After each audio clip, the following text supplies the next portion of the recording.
ખબર છે કે આપણી ભારતીય સંસ્કૃતિની અંદર પુરુષોત્તમ માસ આવે છે. તો આ પુરુષોત્તમ માસ એ દર 3 વર્ષે આવે છે.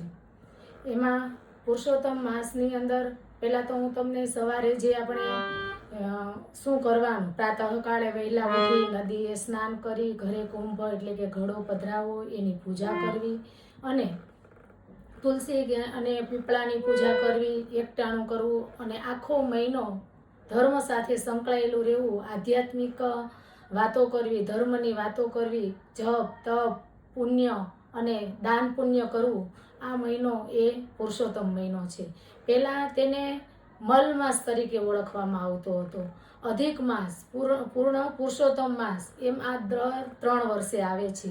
આ વખતે આપણને જે પુરુષોત્તમ માસ છે તે જેઠ મહિનાથી ચાલુ થાય છે. પહેલો જેઠ તે પુરુષોત્તમ મહિનો છે. હવે આ પુરુષોત્તમ મહિનાની એક નાનકડી એવી હું તમને વાર્તા કહું છું, જે અબાલ વૃદ્ધ સૌ સારી રીતે સમજી શકે એવી સરળ ભાષામાં આ વાર્તા છે. કે એક રતનપુર નામનું નગર હતું.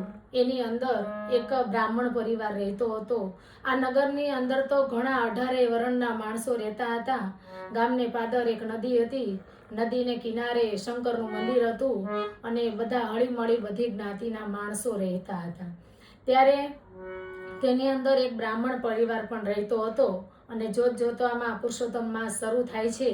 બ્રાહ્મણ પરિવાર બધી રીતે સુખી હતો, પણ એને એક સંતાન નહોતું. સંતાનનું એમને એક દુઃખ હતું કે એ લોકો વાંજ્યા હતા. ત્યારે થાય છે એવું કે પુરુષોત્તમ માસ આવે છે અને બધા ગામના માણસો, જે વૃદ્ધ માણસો, નદીએ નાવા જાય, કાંઠા ગોરમાની પૂજા પાઠ કરે.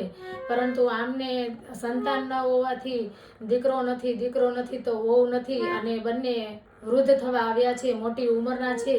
એક દિવસ ગોરાણીમાં એટલે કે એ બ્રાહ્મણને કહે છે કે ભાઈ બ્રાહ્મણ ભૂદેવ, કે આપણે સંતાન નથી, મારે બધું ઘરનું કામ કરી અને આપણે પૂરા પૂજા પાઠમાં ટાઈમે પહોંચી નથી શકતા, મારે જવાતું નથી, પણ આપણે તો દીકરો જ નથી તો વહુ ક્યાંથી આવે.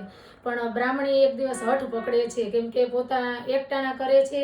ક્યારેક તો વૃદ્ધ અવસ્થાને કારણે એક ટાઈમ જ જમે છે. ત્યારે બ્રાહ્મણી એમ કહે છે કે તમે જઈ અને ક્યાં દીકરા વગરની વહુ લાવો તો સાચા બ્રાહ્મણ કહેવાઓ.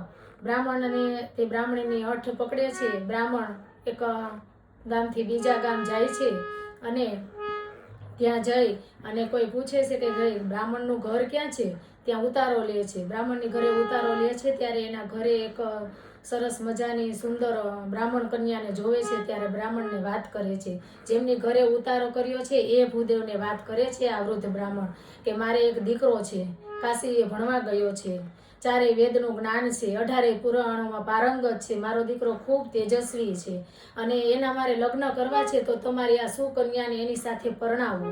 ત્યારે બ્રાહ્મણ કહે છે કે એમ તો જોયા વગર કેમ દીકરીને મારે આપી.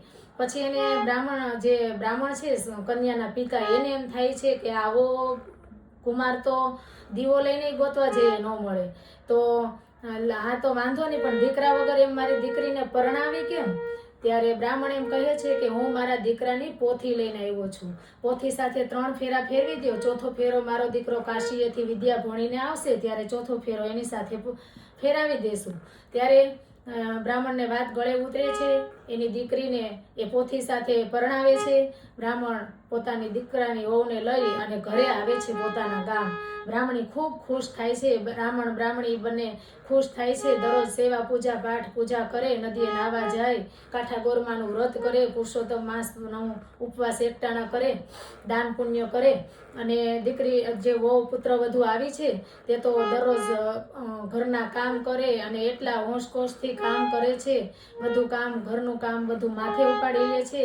અને એક દિવસ બને છે એવું કે બ્રાહ્મણ અને બ્રાહ્મણી બંને તો નદીએ નાવા ગયા છે. પડોશની કોઈ બાઈ આવી દેવતા લેવા માટે આવે છે અને કહે છે કે બેન તું કોણ છો, ક્યાંથી આવી છો, શા માટે આવી છો. ત્યારે આ પુત્રવધુ કહે છે કે હું આ ઘરની વહુ છું, પરણીને આવી છું. તો કે આમને તો ક્યાં દીકરો જ છે, આ તો એ કે વાંજ્યા છે.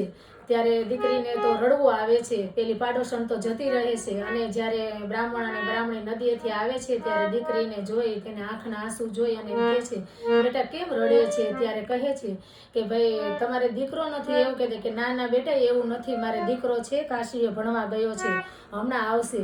ત્યારે એની સાસુ જે બ્રાહ્મણી છે તે તેને 6 રૂમની ચાવીઓ આપે છે, 6 ઓરડાની આપે છે, તો 7 ઓરડાની પણ કહે છે કે 6 ઓરડા ખોલજો, 7મો ઓરડો હમણાં ખોલતા નહીં. ત્યારે એવું કહી અને બીજે દિવસે પાછા એમના જે સાસુ સસરા છે એ નદીએ નાહવા માટે જાય છે, અને આ કન્યાને એવું થાય છે કે જોવા તો દે ઓરડામાં શું છે એમ વિચારી અને એક ઓરડો ખોલે છે તો ધન ધાન્ય છે, બીજો ઓરડો ખોલે છે સોના મોહરો છે, ત્રીજા ઓરડામાં હીરા માણેક છે. આમ કરતાં કરતાં 6 ઓરડા ખોલ્યા ને 7મો ઓરડો ના પાડીએ તો તેમ છતાં તે 7મો ઓરડો ખોલે છે. જોવે છે તો પૂર્ણ પુરુષોત્તમ હિંડોળા ઉપર ઝૂલી રહ્યા છે, ચારે બાજુ પ્રકાશ છે, પીળા પીતાંબર પહેર્યા છે, માથે મુગટ છે, પગમાં મોજડી છે. આ બધું જોઈ અને તે બોલે છે કે તું મારા માતા પિતાનું વ્રત તોડીશ નહીં, તું આ ઓરડો બંધ કરી દે. ઓરડો બંધ કરી દે છે ને મારો સમય થશે ત્યારે હું આવી જઈશ. ત્યારે ઓરડો બંધ કરી દે છે અને ડબલ હોશથી તે ઘરનું કામ કરવા લાગે છે. ત્યારે એના સાસુ સસરા આવ્યા એક દિવસ. આમ કરતાં કરતાં વાત કરતાં કરતાં તો પુરુષોત્તમ માસ પૂરો થયો. દીકરીએ કીધું કે ક્યારે આવે છે તમારો દીકરો? હવે મને તમારા દીકરાને બોલાવો અને મારો ચોથો ફેરો પૂર્ણ કરો. ત્યારે બંને મૂંઝાય છે, બ્રાહ્મણ બ્રાહ્મણી. વિચાર આવે છે કે હવે શું કરવું, હવે શું જવાબ દેવો. ત્યારે એમ બેયને મૂંઝાયેલા જોઈ અને આ પુત્રવધુ બોલે છે કે હું બોલાવી આવું તમારા દીકરાને. 7મો ઓરડો ખોલી અને પૂર્ણ પુરુષોત્તમને બોલાવે છે. પૂર્ણ પુરુષોત્તમ બહાર આવે છે અને તે આ દીકરી સાથે બ્રાહ્મણને આ જે કન્યાને પોથી સાથે પરણીતી એ કન્યા સાથે તે ચોથો ફેરો ખુદ પોતે ફરી અને એમનું જે લગ્ન છે એ પૂરા કરે છે. પૂર્ણ પુરુષોત્તમ એ કન્યા સાથે પરણે છે. બ્રાહ્મણ બ્રાહ્મણીની લાજ રાખી તેવી સૌની લાજ રાખજો. જય પુરુષોત્તમ ભગવાન. આ રીતે આ પુરુષોત્તમ ભગવાનની વાર્તા છે.